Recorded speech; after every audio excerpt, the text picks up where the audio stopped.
Oi gente, tudo bem com vocês? Bom, então, esse vídeo é mais um bate-papo entre a gente para falar sobre o lugar do encontro, que é mais para você que quer se aproximar de novo de Deus. Eu acho que chega um momento na vida de todos os cristãos que durante a caminhada a gente acaba se esfriando um pouco, por mais que isso não devia acontecer, acaba acontecendo, né? E o lugar do encontro que eu quero falar aqui é o lugar de volta à intimidade. E para voltar à intimidade tem que voltar lá pro jardim. Acho que todo mundo conhece essa história, né? De quando Deus criou o mundo, ele criou Adão e Eva e colocou eles lá no jardim do Éden.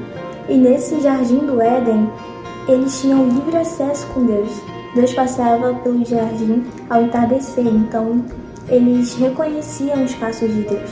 E lá em Gênesis, no capítulo 3, no versículo 8, fala que depois deles pecarem, deles desobedecerem a Deus, se escondem de Deus após reconhecerem os passos dele. E essa desobediência, né, é um pecado, né?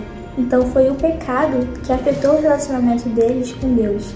Sabe aquele pecado que parece inofensivo, que todo mundo faz e que você fica tipo, ah não, mas não tem problema fazer, depois só pedir perdão a Deus. Aquele pecado de estimação, sabe? Pode ser xingar, mentir, ficar, enfim, entre tantos outros.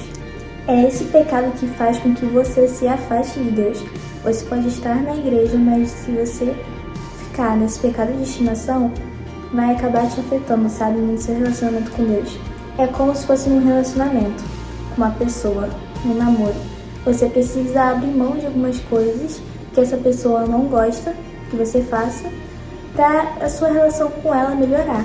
E é justamente esse pecado que faz com que você dê um passo para trás e não vá mais profundo no seu relacionamento com Deus. Você pode orar, pedir para Deus, para Ele te levar para um relacionamento mais profundo com Ele, para um nível mais profundo, para você sair do raso, mas isso depende de você. Você que tem que escolher se você vai renunciar a esse pecado ou não. Deus, Ele não quer remorso. E remorso é diferente de arrependimento, né? Deus, Ele não quer só pedido de desculpas. Ele quer um coração arrependido. E remorso é se sentir mal com o que aconteceu, sabe? Se sentir mal com o pecado. Já arrependimento é a mudança, né?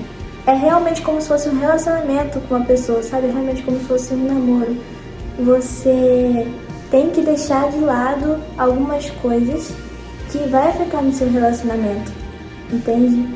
E você tem que escolher essa pessoa todos os dias. É uma escolha. E assim é o nosso relacionamento com Deus. Eu sei que não é fácil, né, parar de fazer isso, mas não tem evangelho sem renúncia. Não existe evangelho sem renúncia. A renúncia faz parte do evangelho. Então, se você não renuncia, você não vai estar vivendo o evangelho por completo, entende? Eu sei como é difícil, principalmente na adolescência, né? Que é uma fase que eu também tô.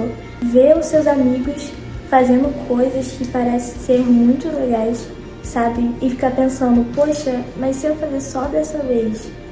Mas Jesus nos chamou para fazer a diferença, né?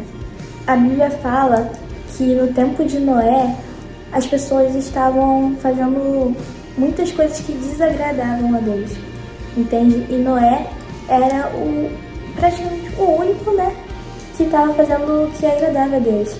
Imagina na geração dele. Você é a única pessoa que está seguindo os caminhos do Senhor. Se nessa geração já é difícil, imagina no tempo deles. Mas ele conseguiu, né? Ele conseguiu fazer a diferença. E por isso Deus escolheu ele. Isso fez com que ele subisse de nível no relacionamento dele com Deus. Porque ele decidiu renunciar, não fazer aquilo que a geração dele estava fazendo e continuar nos caminhos de Deus.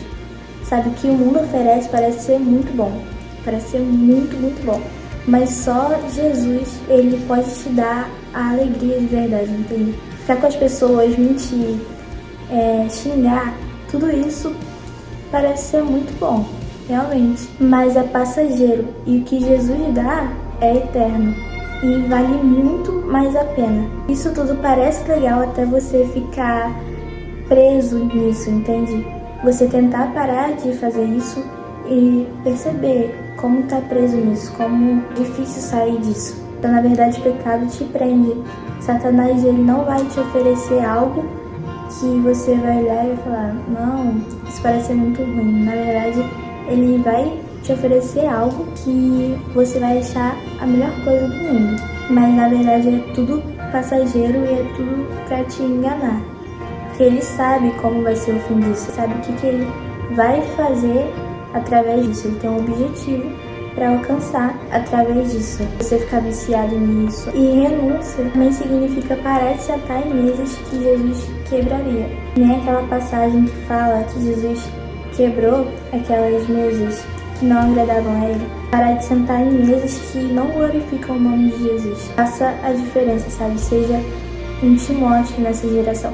Eles podem parar de acreditar no Evangelho, mas você não.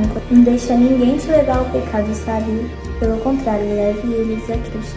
E assim nós vamos conseguir ir mais profundo no nosso relacionamento com Deus. Deus nos criou para ter uma vida de comunhão com Ele, mas infelizmente nós trocamos Ele por coisas terrenas e passageiras, sabe? Por coisas materiais. A gente acorda, aí trabalha ou estuda, nos relacionamos um com o outro, fazemos amizades e depois dormimos. Uma vida sem propósito eterno, entende? Ficamos presos naquilo que é terreno. Mas como diz em Lucas, capítulo 2, versículo 15, a vida do ser humano não consiste na abundância dos bens materiais que ela possui. Porque investimos tanto em algo que é terreno e tão pouco em algo que é eterno. Porque buscamos tanto algo material e tão pouco por algo espiritual. O ser humano foi criado e estabelecido por Deus com o único propósito, que é buscar Ele. Infelizmente, nós estamos saindo do foco e nos distraindo muito rápido e temos que voltar ao jardim, por mais que não seja fácil. E para a gente voltar ao jardim, para a gente voltar a esse lugar do encontro, da intimidade com Deus, é preciso reconhecer o erro, se arrepender, renunciar e buscar. E depois que eles se escondem após pecar, Deus ele pergunta para Adão, onde está? E essa é a pergunta que Deus faz hoje pra gente. Sabe aquela pessoa que você foi um dia, que orava, jejuava, que era intenso na sua busca com Deus? Então, tá na hora de voltar a ser essa pessoa. Mas não como era antes, mas melhor do que antes. Enquanto não houver renúncia, o pecado vai ocupar o lugar da promessa. E muitas das vezes esperamos sentir para começar a buscar, mas a gente não precisa sentir para começar a buscar. A gente tem que buscar até começar a sentir. Não é sobre o que a gente sente, é sobre quem Ele é, sobre o nosso relacionamento com Ele. Nosso relacionamento com Ele não deve ser baseado no que sentimos, no que estamos passando, mas sim por quem Ele é. Temos que colocar Ele como o centro das nossas vidas. Ele tem que ser a nossa razão de viver, Ele tem que guiar todos os nossos passos. E sem intimidade com Ele, a gente não consegue colocar Ele como nossa razão de viver. Porque senão não vamos estar colocando Ele como centro, como nosso foco. Senão vamos estar mais focados no que é material do que é espiritual. Então que possamos ir cada vez mais profundo, cada vez mais voltar ao lugar do encontro, cada vez voltar ainda mais ao lugar da intimidade, voltar ao jardim. É esse o vídeo. Espero que vocês tenham gostado e até o próximo.